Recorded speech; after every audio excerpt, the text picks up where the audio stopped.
Hey everybody, Hoosier Jedi here with another review for you. This time I'm talking episode 8 of season 2 of Arrow, The Scientist.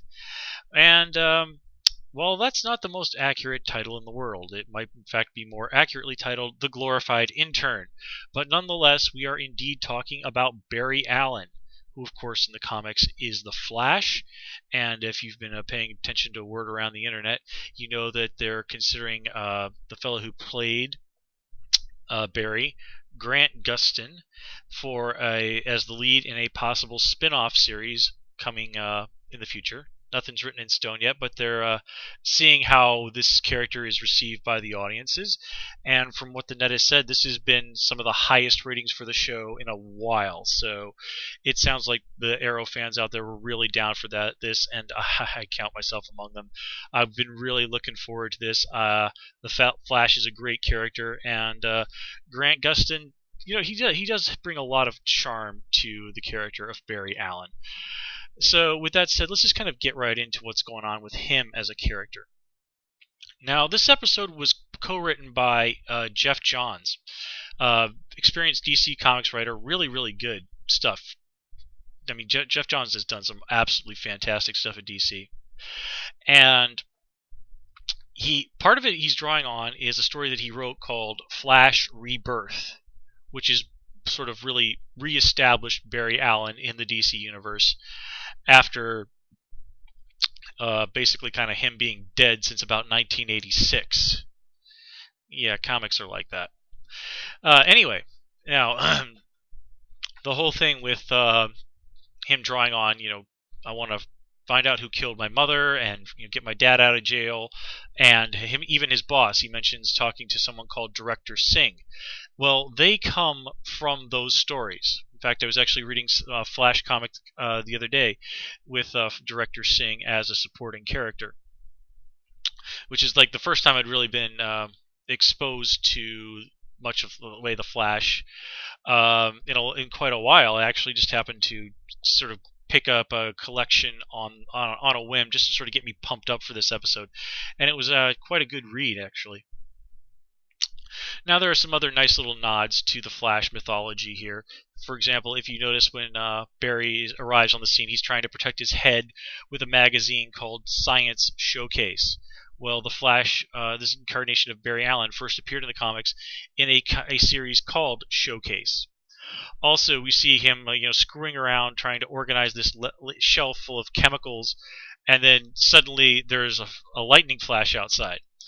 Well, cheesy though it may be, and product of much simpler times, in the comics, Barry Allen originally got his powers when he was exposed to chemicals he was basically working in his police lab. So somehow a bolt of lightning came through the window and struck these chemicals that splashed onto him, and that's what turned him into the Flash. Now there's actually is more to the story than that, but we'll leave that to be for another time. Now obviously that doesn't happen this episode, and once again we get a very glaring nod to the Star Labs particle accelerator. So I think we can all kind of see where that's going. And let me see here. That is all that really comes to my mind in terms of the mythology aspects of Barry's character. Now, apart from that, his main thing is his interaction with Felicity. And, yeah, unsurprisingly, folks on Tumblr have had reactions to all of this. I have to say, it certainly was very cute and very charming. They have some very nice chemistry together. It kind of reminded me a little bit of the characters of Beaver and Mac on Veronica Mars, although that ended really badly. Yeah, if you've watched the second season of Veronica Mars, you know what I'm talking about. But still, it certainly is sort of very fun to watch. quirky, pretty, geeky folks kind of flirt with each other. And it was also kind of interesting to see that, yeah, he might not even realize it, but Oliver is a little bit jealous of all of this. Some of his quips to Barry about, do your mom and dad, do your parents know you're here? And they're going to card him at the bar. Oliver's being kind of a jerk there, but you got to give him credit. He knows how to throw out a good quip. And there definitely were some, unintentionally really hilariously funny moments, like Barry kind of saying, like, "Oh, I guess you don't really know how much force it takes to snap somebody's neck," and "Oh, I bet he trained in the forest. That's why he wears green." Those are all nice little elements and especially his little breakdown of how things went at the lab, all there to show us that Barry is indeed very intelligent, very competent, and might have actually put together who the vigilante was if he'd actually been given more time to work on the situation. And of course, we get into the whole thing about how initially Oliver is extraordinarily dismissive of Barry. And but when Barry gets out there and sort of explains just why it is he lied to his boss and came out to Starling City, Oliver sees the parallel between them. They're both people who are seeking to help their families, who are trying to bring, a sense of justice to a terrible situation. Now, and of course, have these very powerful connections to their fathers. And of course, there's also the sort of a reverse. Barry's father is alive, and Oliver's is dead. His mother was the one who was murdered. So Oliver sees sort of what he might have been if his father had died and he'd just sort of been stuck on that island that whole time, and nothing else had really happened to him. This sort of person who's just desperate to try and right a horrible wrong that was done to him, but just sort of really lacking the knowledge and skills to do so properly. And, smart as Barry is, he's not smart enough to deal with this. This is something so completely beyond him that all he can really do is grasp at straws. So imagine how frustrating that must be. A person like Barry is used to solving problems with his mind. And here's a problem that no matter how hard he thinks about it, no matter what he does, he just can't really do much of anything about it. Now, not really a huge amount to say about Felicity this episode. I mean, obviously her main thing was her infatuation and attraction to Barry.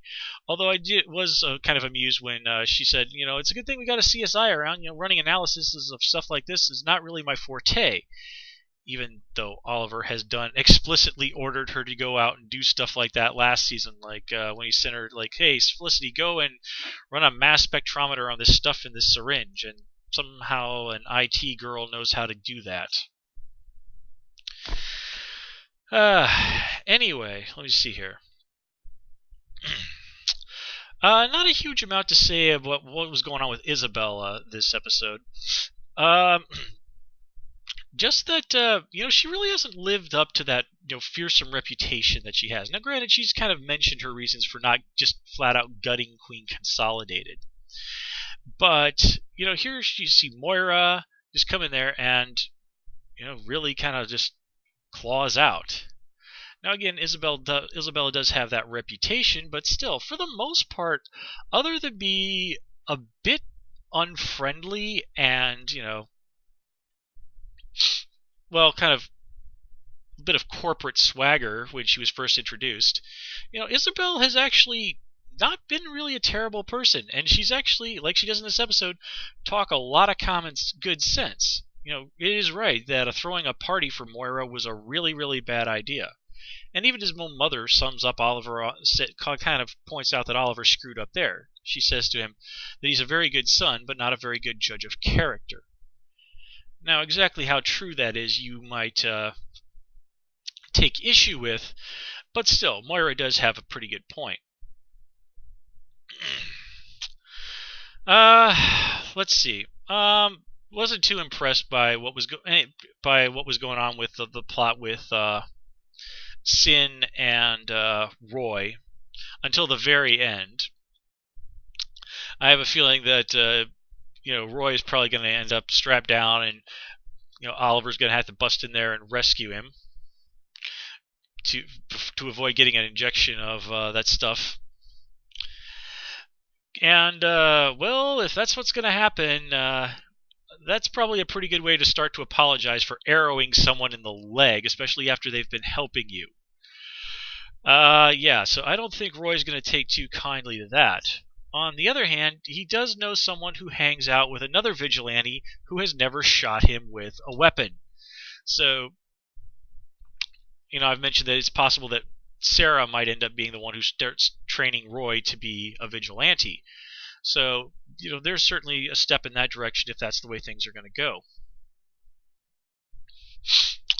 Now, the stuff with Malcolm, and let's talk about Malcolm.